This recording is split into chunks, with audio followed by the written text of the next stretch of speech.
ये कोई साधारण कथा नहीं।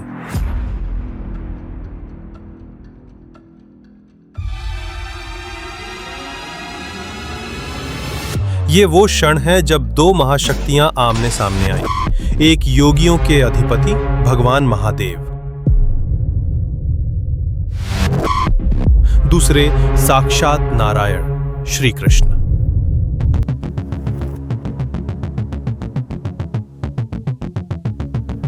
लेकिन ये युद्ध शक्ति का नहीं था।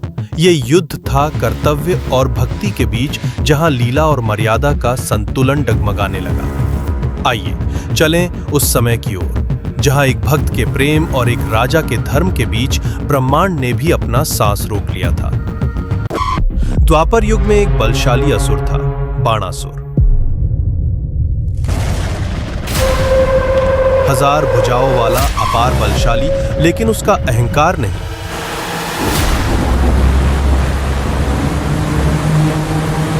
उसका श्रद्धा अपार थी। भगवान शिव में उसने वर्षों तक घोर तपस्या की, जल त्यागा, नींद त्यागी और शिव का जाप करता रहा।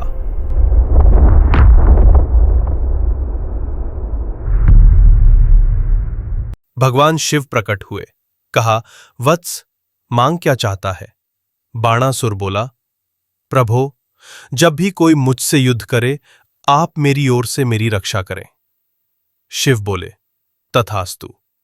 और उसी क्षण एक लीला का बीज बो दिया गया। बाणासुर की पुत्री थी उषा, अत्यंत रूपवती, बुद्धिमान और स्वप्न देखने वाली। एक रात उसने स्वप्न में एक दिव्य योद्धा को देखा, श्री कृष्ण के पौत्र अनिरुद्ध। वो सपना एक संकेत था, पूर्व जन्म का प्रेम इस जन्म में फिर से जाग उठा। उषा ने अपनी सखी चित्रलेखा की मदद से अनिरुद्ध को अपहरण कर महल में छुपा लिया। वो प्रेम में थी, लेकिन चोरी का प्रेम। बाणासुर ने जब ये देखा तो क्रोधित हुआ। उसने अनिरुद्ध को बंदी बना लिया, श्रृंखलाओं में बांधकर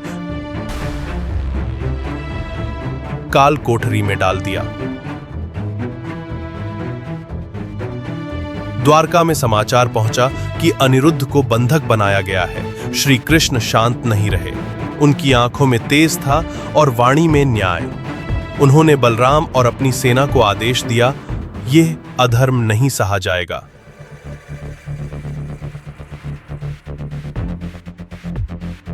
यदुवंश की विशाल सेना ने प्रस्थान किया, शंख बजाए गए, रथ सजाए गए, रण का नाद चारों दिशाओं में गूंजने लगा।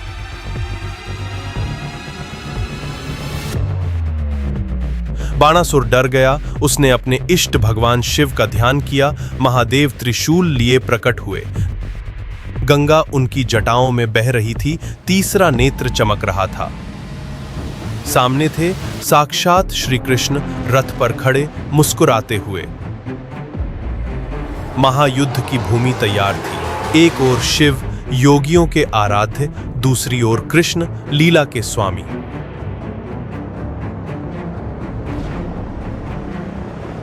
शंख और डमरू एक साथ गूंजे, धरती कांप उठी।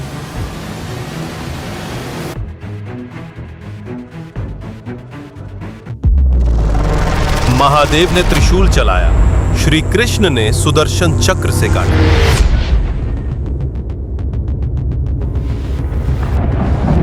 त्रिशूल और चक्र की टकराहट से आकाश में ज्वाला उठी।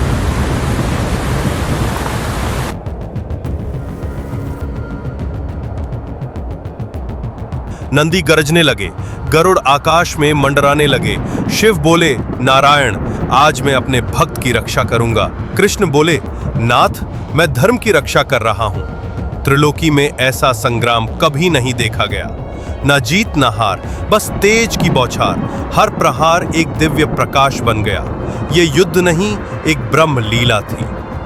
कृष्ण ने मोहिनी रूप देखा, माया की शक्ति जाग उठी। शिव बोले, अब बस कृष्ण, ये युद्ध नहीं था, ये केवल सत्य की परीक्षा थी। कृष्ण रथ से उतरे, शिव के चरणों में झुक गए। बोले, प्रभु, आपके बिना कोई लीला पूर्ण नहीं। आप ही योग हैं, मैं ही भोग। शिव ने कृष्ण को गले लगाया।